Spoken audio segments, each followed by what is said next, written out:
So, hello, good afternoon, everyone. And can you hear me? And can you see the screen? Just send me message if there is any problem.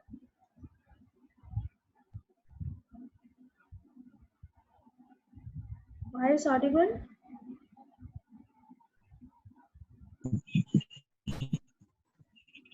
Okay. And screen is visible, right? Okay. This portion I am starting today is instrumentation. This is also module 5. uh, with the nanotechnology you will have to study instrumentation. So in instrumentation 5 instrumentations are there. um, Among 5, the first one I am starting with is potentiometry. And all this among the 5 you have 3 experiments in your practical classes. Okay. So in potentiometry deals with the potential. Now go back to your this thing. Mm, Go back to module number 1 if you can remember. What is EMF? Okay, you know how to measure EMF. Measuring EMF is requires 2 electrodes. Uh, so one is cathode, one is anode, and EMF is equal to E cathode minus E anode. All those things you have learned. So potentiometry works on this principle only. Uh, that is Nernst equation. Nernst equation, at any temperature, it is E is equal to E naught plus 2.303 RT by NF log of Q. So you can remember Nernst equation, and at 25 degrees centigrade it is 0.0591 by N log of C, or log of concentration of metal ions. So on this principle it works. So principle involved in the potentiometry is when the pair of electrodes is placed in the sample solution, it shows the potential difference by the addition of the titrant or by the change in the concentration of the ions. So here what happens is we have one analyte solution, and we require 2 electrodes, because without 2 electrodes we cannot measure the potential of the reaction, and the 2 electrodes are attached to a potentiometer. This potentiometer will show the change in the EMF occurring when a reaction takes place. So out of these 2 electrodes, one electrode is the reference electrode. Now, reference electrode also you have studied. We started with the standard hydrogen electrode, then calomel electrode, silver chloride electrode, glass electrode. All these electrodes you have studied. So one reference electrode here in this experiment we use is the saturated calomel electrode. That also you know how the construction part of the calomel electrode is taught in the class, and you know what is a saturated calomel electrode, where the saturated KCl is used in the calomel electrode. Okay.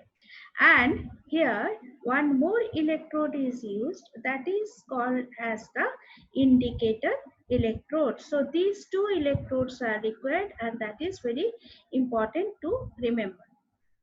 So the reference electrode is the electrode which contains of its own potential value, and it is stable when dipped into sample solution. Reference electrode means the electrode whose potential is known.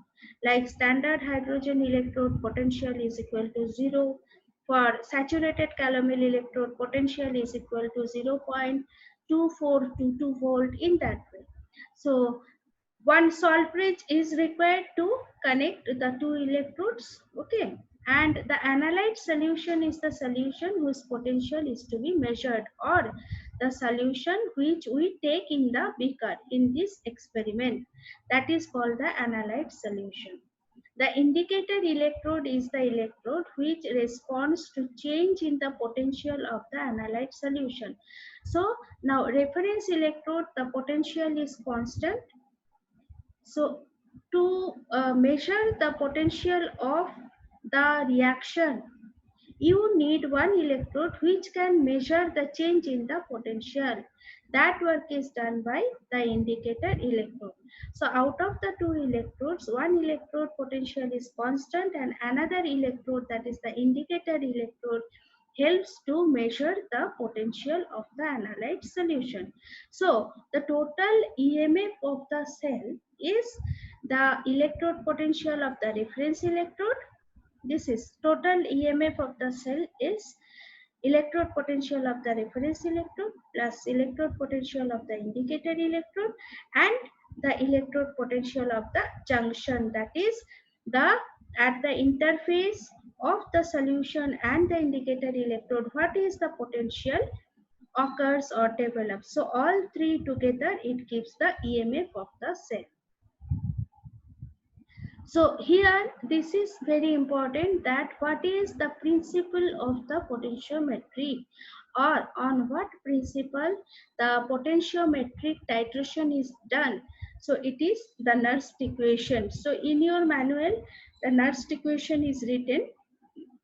You see clearly that it is E is equal to E naught. E naught is the standard electrode potential plus 0.0591 by NF. In your manual, you make a correction NF into log of concentration of. There you can see that concentration of it is a ratio or the reaction quotient, or the ratio between the product formed and the reactant.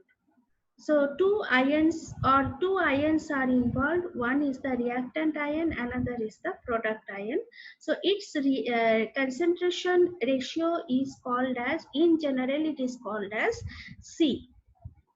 Okay, so electrodes, now the electrodes which we are using, I have already told you reference electrode. So many kinds of reference electrodes are there. So out of all these kind of electrode, we will consider here, or we will use here saturated calomel electrode. And the indicator electrode, it is used to measure the potential of the analyte solution comparing with that of reference electrode. Its potential is directly proportional to ion concentration. So if there is a change in the ion concentration, that change in concentration will transform into the change in the potential. As you all of you know that potential changes due to the increase in the concentration of ion or decrease in the concentration of ion in the solution or surrounding the electrode or on the electrode surface. Wherever there is a accumulation of the ions, there is the creation of the potential. So if the ion concentration changes, then the potential of the electrode also changes. As the electrode potential of the reference electrode is a constant, therefore any change happening in the reaction, any change in concentration of the ions changing in the reaction will be picked up by the indicator electrode, detected by the indicator electrode, and it will give you the correct picture of the change in the EMF of the reaction. So indicator electrodes are of two types. One is the metal indicator electrode. Simple metal can be taken as electrode, and another is the ion selective electrode. Ion selective electrode also you have studied. Ion selective electrode is one example is glass electrode. Okay, but in this experiment we are using the indicator electrode, metal indicator electrode, that is simply a piece of platinum is taken as the electrode. So remember this thing, 2 electrodes are required, and these 2 electrodes in this reaction is the platinum electrode, which is the indicator electrode, and the reference electrode, which is the saturated calomel electrode. So if you will have to do this experiment, um, by chance, if your practical exam is there, then you will be asked viva question. If there is no practical exam, then there is no viva question. But you should remember this types of potentiometric titrations. So potentiometric titration can be, in general, whatever you can do volumetrically, that kind of titration you can do as or with the help of a potentiometer. So which instrument is used here? Here in the instrument name is a potentiometer to do the potentiometric titrations. So acid base titration can be done, redox titration can be done, complexometric titration can be done. So all these things you have done already. You know what is acid base titration, you know what is complexometric titration, hardness of water. Okay, and the cement solution, you have studied this. Then redox titration. Redox titration you have not done, but redox titration means uh, in a reaction when oxidation reduction takes place simultaneously, then that kind of titration is known as the redox titration. And then precipitation titration also can be done. Precipitation titration you have studied, like how barium sulfate is precipitated during the estimation of sulfate. Now, to understand it properly, I do not have the manual, but I can remember some things that how in your manual the things are written. So you can see that experiment number 7, it is the estimation of FAS, right? FAS means all of you note down. FAS means ferrous ammonium sulfate. It is a double salt, or it is called as Mohr salt. Okay. So estimation of ferrous ammonium sulfate by using standard potassium dichromate solution. Attendance teacher. So it is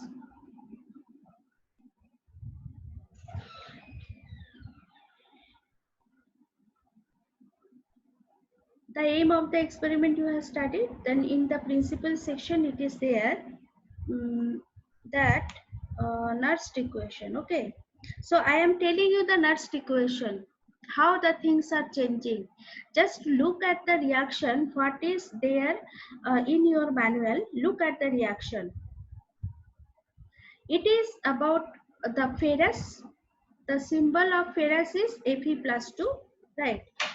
So Fe plus 2 is reacting with potassium dichromate.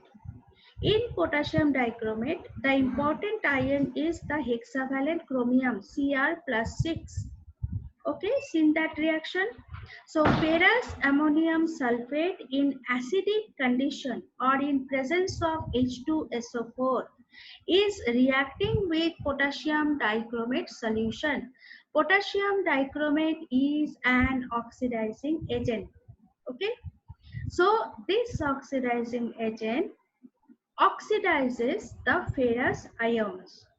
So when the ferrous ions are oxidized, it is converted into ferric ions. Ferric ions, which one is the ferric ion? Fe plus 3. You look at this reaction written in your manual. So now you can see that our concern is only with the ferrous ions. Okay, so the reactant portion, it is the ferrous ion Fe plus 2. When it is reacting with the potassium dichromate, it is changing into Fe plus 3 ferric ions, and the hexavalent chromium is converted into trivalent chromium. Clear? So what is happening here is Fe plus 2 is oxidized to Fe plus 3, and hexavalent chromium is reduced to trivalent chromium. Now got it? So this reaction is known as the redox reaction. So redox reaction, iron is oxidized, chromium is reduced. So here in this redox reaction, some changes are occurring in the EMF. You see now this Nernst equation, E is equal to E naught plus 2.303 RT by NF log of, here it is written this ratio of the concentration of the ions, that is Fe plus 3, concentration of the ferric by concentration of the ferrous. So what is happening here? The concentration of the ferrous is decreasing and concentration of the ferric is increasing. Okay, so when you are doing the titration, so titration how you are doing it is, you will have to take ferrous ammonium sulfate in a beaker, 50 ml of ferrous ammonium sulfate in the beaker, add 2 test tube of H2SO4, and then in the burette you will have to take potassium, standard potassium dichromate solution, and from the burette that potassium dichromate solution should be added to the beaker in the increment of 0.5 ml, that is each time add a 0.5 ml of potassium dichromate, shake the solution properly and note down the reading. Which reading? That is, it is the change in the EMF. So when this reaction is taking place and when the concentration of the ferric ion is increasing, concentration of the ferrous ion is decreasing, obviously this ratio of the ions log of Q, this is called the reaction quotient, this is continuously changing. Now, what a Nernst equation tells you? Nernst equation is all about the relationship between the electrode potential or EMF of the cell with the concentration of the ions present in the solution. Can you remember Nernst equation? Last you have proved Nernst equation, and then you have also noted that that electrode potential is directly proportional to the concentration of the metal ions, isn't it? So here also the same thing is happening. So if the ratio is increasing, EMF is also increasing. Now this is all about the reaction which is happening during the potentiometric titration. It is one of the application part. Now you can see the tabulation page. In the tabulation page, what is written? In the tabulation page, you can see this, that the columns are there, volume of the potassium dichromate added, then EMF. EMF means EMF is measured with the help of the two electrodes, reference electrode and indicator electrode. As the ratio is changing, the potential changing means the EMF is changing. So it is denoted by E, and here it is measured with millivolt. This MV means millivolt. EMF unit is volt, but here we are measuring with millivolt, right? Now, here it is written delta V. Delta V means change in the volume, or what amount of titrant you are adding time to time. That is, here you are adding a 0.5 ml of potassium dichromate time to time, right? Uh,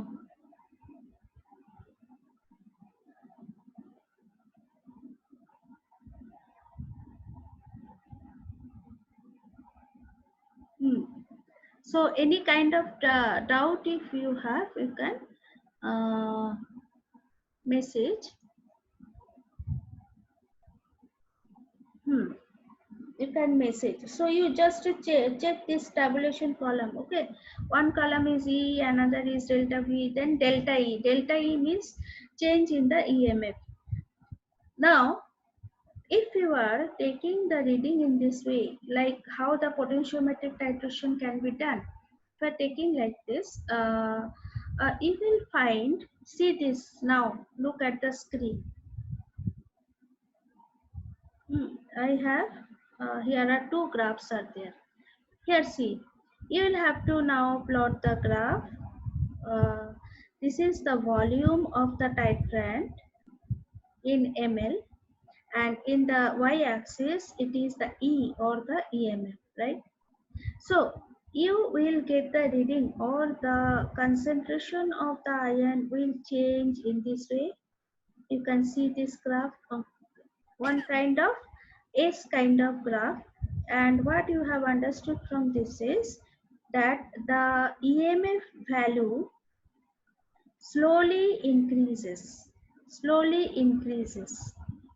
up to a certain point. You can see these are not readings. Okay, these are not readings. See properly, reading is up to this squares. Okay, next square you see here. Okay, so that means what? Suddenly there is a jump in the EMF.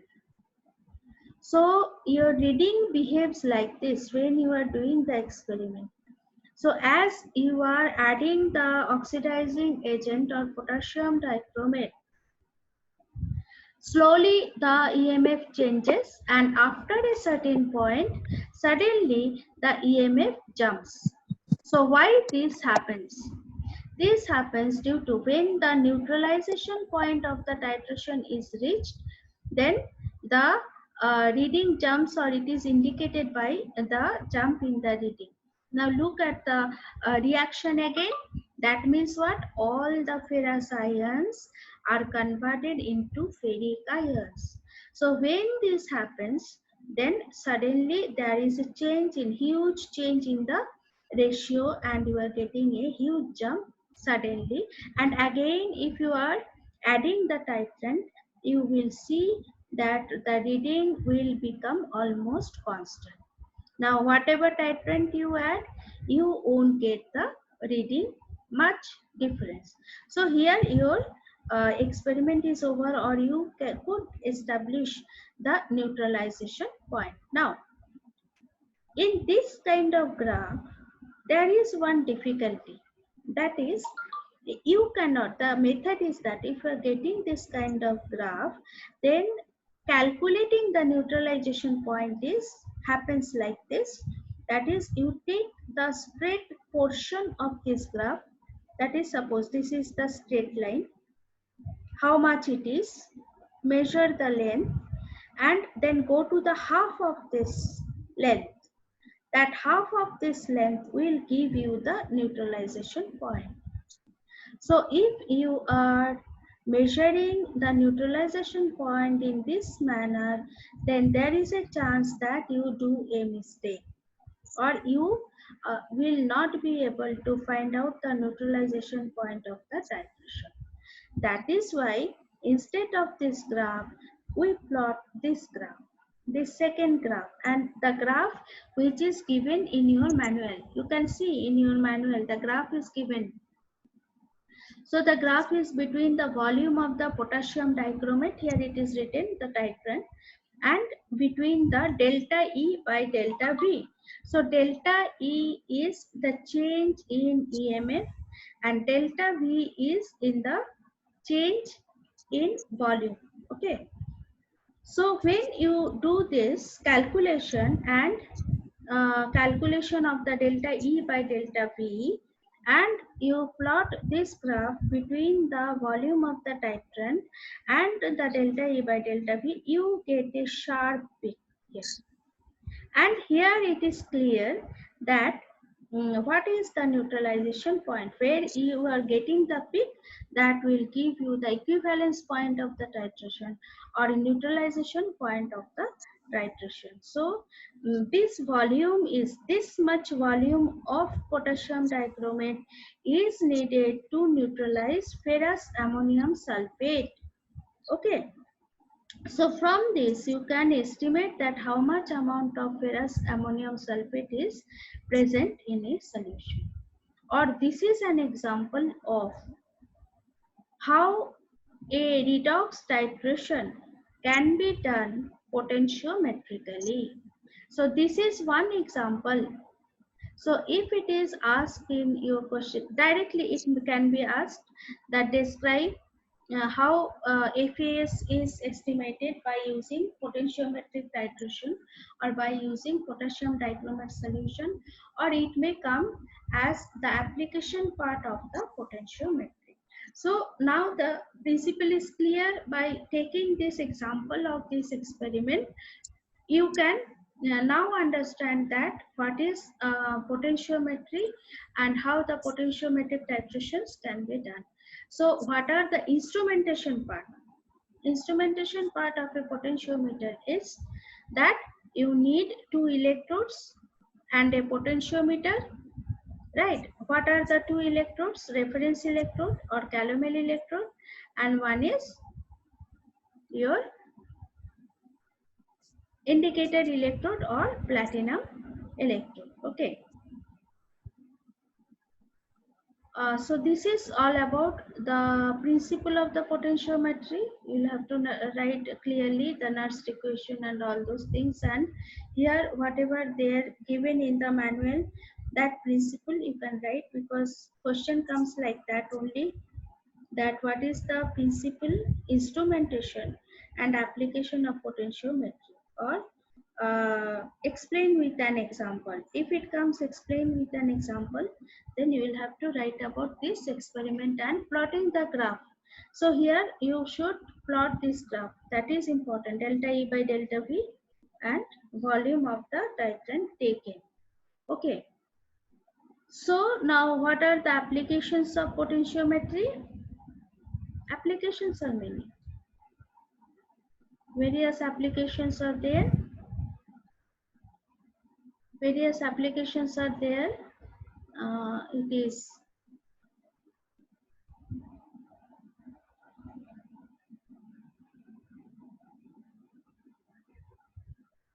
in clinical chemistry we can use, or we can estimate sodium, potassium, calcium, any solution.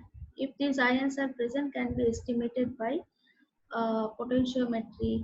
Then suppose carbon dioxide dissolved in blood sample, so that can also be estimated by potentiometry. Then environmental applications are there, like fluoride ions present in water or nitrate ion, cyanide ions present in water can be done either in drinking water or in wastewater. That can be done. And then it is just now studied possible for redox titration, precipitation, acid base complexation. All kind of titrations can be done by using potentiometer. If you are doing titration by using some instruments, then it is you get the more accurate result than the volumetric titration. Because in volumetric titration, what happens, we are using one indicator, then you'll have to note the color change very accurately, and that is most of the time is not possible. That's why in kind of instrumental titration, what we do is we'll have to plot the graph.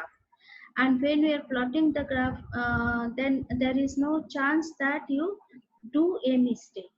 And when you are using an instrument and using the distilled water for preparation of the solution, everything remains very neat, then you get the more accurate reading. That's why all kind of titration mostly we use the instruments when it is question of R&D. Then agriculture applications are there. Then detergent manufacturing, like if you want to find out that water quality, if the detergents are mixing and how much calcium, barium, fluoride are etc are there in the effluent samples, you can use potentiometric titrations. So in food processing also potentiometric titrations can be done, like how much amount of potassium is present in fruit juice or in wine, it can be measured, or calcium in dairy products. All these are the various applications are there for potentiometry. So if you have any question, you can ask me. And all of you now for attendance, all of you switch on your video, show me your faces.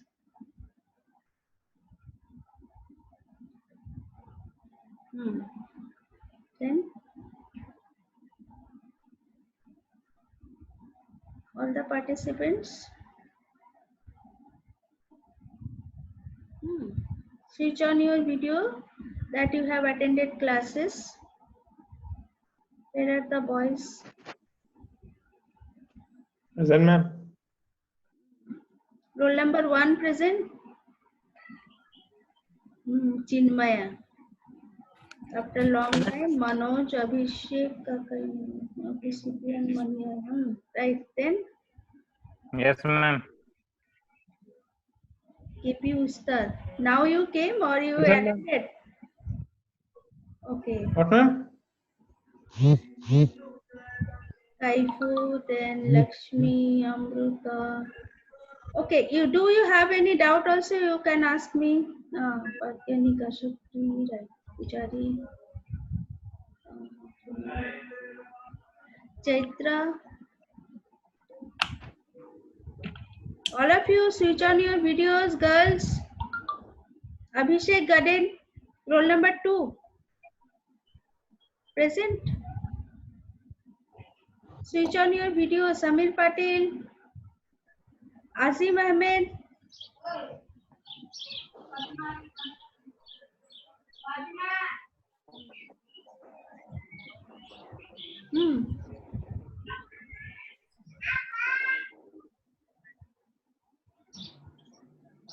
Okay. Ask anything you want to ask. And one more thing.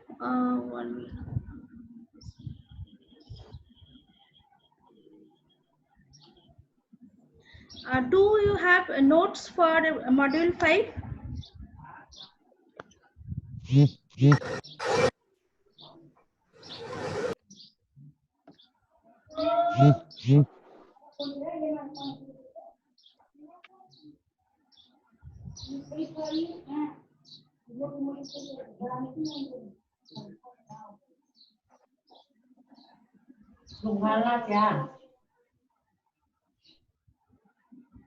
Yes, ma'am. We have.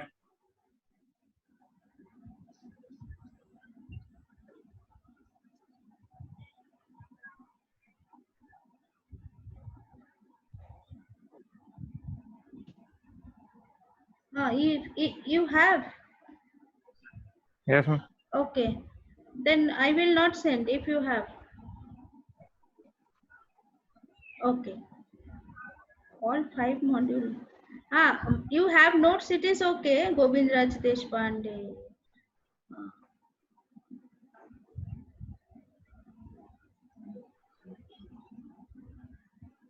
Yes. So again, see with another.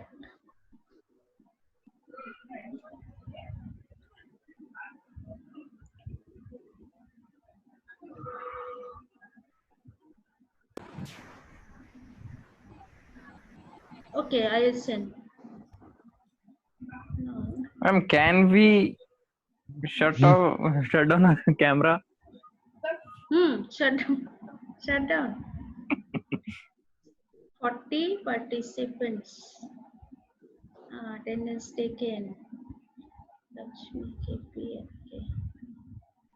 Okay, attendance taken. All of you can take attendance to prove you are present. I have seen all. Okay, I am finishing this meeting. Again, see you tomorrow. Right? Okay, ma'am. Okay, bye. Yes, ma'am. Bye, ma'am.